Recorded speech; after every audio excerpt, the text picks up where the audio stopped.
Sí. O sea, quan arribaven els centres d'atenció primària a un barri a treballar, el primer que n'hi havia que fer i que n'hi ha que fer és un diagnòstic de salut del poble. Clar, absolutament. Claro, perquè segons si ses necessitats te plantees les actuacions que tens que fer. Sí, sí. També el que ens va sorprendre és que el centre de salut estava molt preparat, estava fent coses que pareixien pioneres. Sí. Però jo dic, no, això és molt potent, no? No sé si podeu contar-nos un poquet com va arribar això. Sí, pues jo crec que va ser perquè la gent que se presentàrem a l'oposició és el que volíem. O sea, no volíem tindre una plaça en propietat, ¿vale? Perquè la veritat eren tots prou joves, sinó que ens agradava. Jo, quan me vaig preparar l'oposició, per exemple, jo ho llegia i lo de Salud para Todos en el año 2000, lo de Alma Ata, y yo llegia y yo digo, per favor, la enfermera té una autonomia, per favor, la enfermera té una consulta, per favor, anem per el carrer, anem en escoles. O sea, va ser algo, per a mi va ser impactant. I claro, quan arribia així i vas veure el que se feia, perquè es començaren molt pront a fer-ho, aunque no tingueren espai. L'espai era serveis socials, que ens deixaven els llocs, i se feia educació per a la salut. Jo dic, això és el que he llegit jo en els llibres per l'oposició. Entonces anaven tots, verdad, motivats, molt motivats. Supermotivats, però motivats a tope.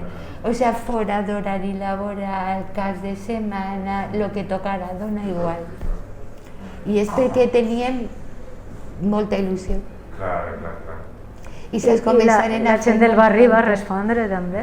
Bueno, la gent del barri, perquè un barri supercanyero, però canyero. Bueno, i de fet tenen uns recursos per a la població que n'hi ha que no ho tenen, perquè s'han manejat un muntó. O sigui, la biblioteca, tenen una biblioteca per 7.000 habitants que són...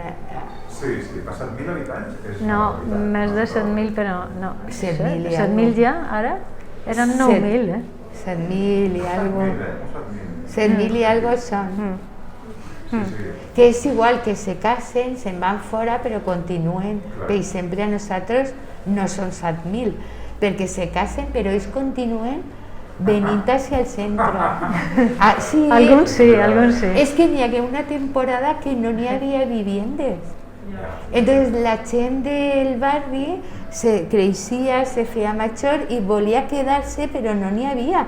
Entonces se tenien que anar a l'Avinguda del Port, a Islas Canàries, però és igual, ells continuen tenint el metge així, i tenen fills i continuen estant en pediatria.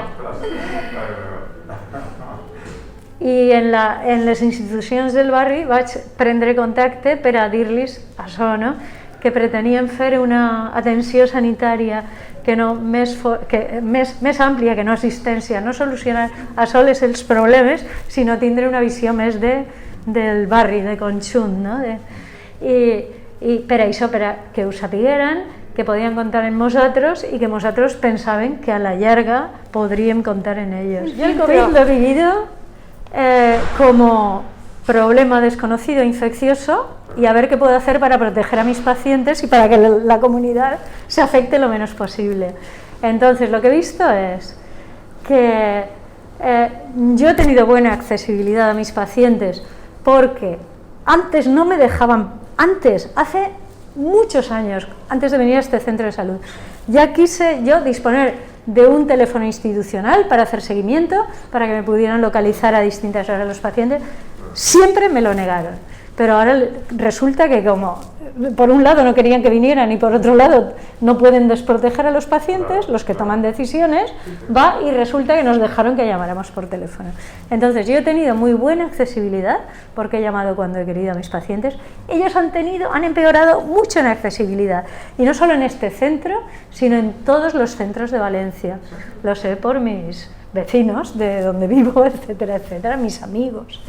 Muy poca accesibilidad y seguramente ha sido porque nos han dejado llamar, no solo nos han dejado, sino que nos han dado instrucciones para que llamáramos y que no dejáramos que vinieran aquí, pero no han ampliado las centralitas. Es decir, si este centro de salud tiene 2 líneas telefónicas, ha seguido teniendo 2 líneas telefónicas con la misma potencia de contrato, etcétera, etcétera.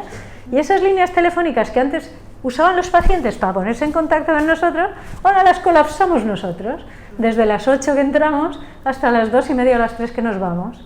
Entonces ellos llaman y siempre comunica. ¿Eh? No ponen advertencia encima, es decir, no hace bip, bip, bip, sino que ring, como que nosotros no lo cogemos. Es que no lo cogen, es que no lo hacen.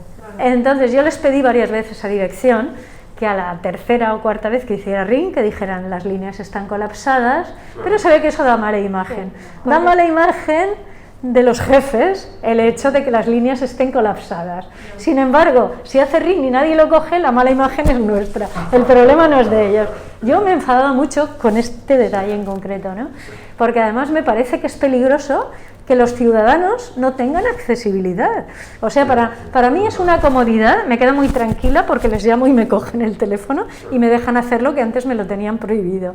O ha sido una tranquilidad, ¿eh? Para ellos ha sido una maldición, ha sido una pesadilla, creo yo, y les ha empeorado más la salud saber que ni se podían acercar ni podían contactar con sus médicos, Dios mío, no solo en este barrio, sino en otros.